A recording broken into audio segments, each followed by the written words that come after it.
of DNA replication.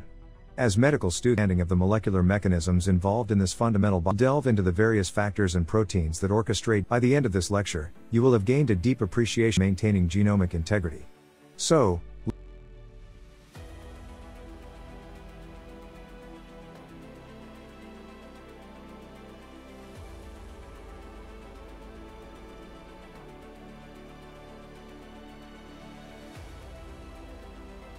the replication fork is where DNA replication occurs. Helicase unwinds DNA strands, but needs help loading onto the fork. Bacteria use Na to recruit NAB, while eukaryotes use ORCs and other proteins to load MCM helicase. Understanding this process is important for treating replication-related diseases. Single-stranded DNA binding proteins, SSBs, have crucial roles in DNA replication. They stabilize the single-stranded DNA, facilitate access to replication proteins, protect from enzymatic degradation, and assist in their proper assembly and function.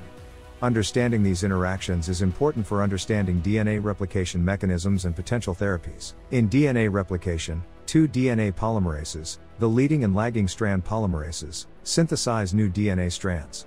The leading strand polymerase elongates the strand continuously, while the lagging strand polymerase synthesizes short fragments joined by DNA ligase. Coordination between these polymerases is important for accurate replication and maintaining genomic stability. In the section on the regulation of DNA polymerase fidelity during replication, we will explore how nature maintains the accuracy of DNA replication through mechanisms such as proofreading and regulation of dNTP concentrations. Understanding these processes is important for identifying the causes of replication errors and developing therapeutic approaches. During DNA replication, DNA helicase unwinds the DNA ahead of the replication fork, causing positive supercoiling. To resolve this, DNA toposymerases, specifically type I and type II, help by cleaving and resealing single or double strands, respectively. Failure to resolve supercoiling can lead to replication issues and potential health problems. In the process of lagging strand DNA replication, the action of DNA primus is crucial for the initiation of each Okazaki fragment.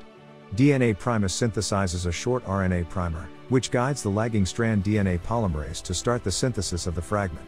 This coordination is essential for efficient DNA replication and the maintenance of genome integrity. In the section on the role of the replisome in coordinating DNA synthesis at the replication fork, we explore how multiple proteins work together to accurately replicate the genome. We discuss the functions of DNA helicase, DNA polymerases, primus, and accessory proteins in unwinding and synthesizing DNA strands. We highlight the importance of replisome coordination for genome integrity and replication regulation. The process of DNA replication requires DNA polymerases that can synthesize new DNA strands without dissociating from the DNA template. DNA sliding clamps encircle the DNA double helix and act as molecular tethers for polymerases, enhancing their processivity. Sliding clamps are loaded onto DNA by clamp loader proteins, allowing continuous progress of polymerases. The interaction between sliding clamps and polymerases ensures coordinated and efficient DNA strand synthesis at the replication fork.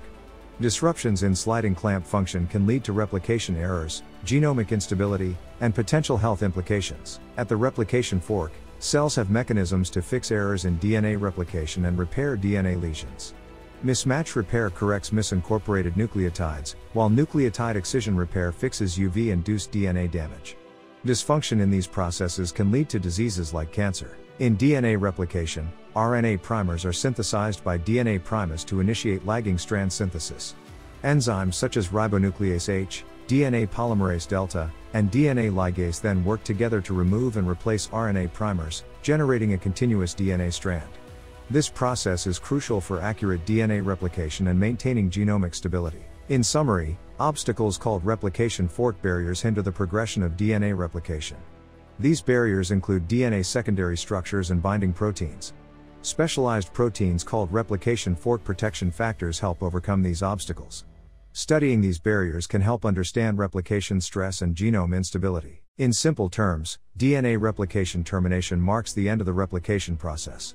It involves the disassembly of the replication machinery and resolving any replication intermediates. After termination, the machinery resets for the next round of replication. Studying these processes helps maintain genome stability. This process regulated at multiple levels. From the intricacies allows researchers to study replication about the impact of replication errors on human health, for a solid foundation in medical practice.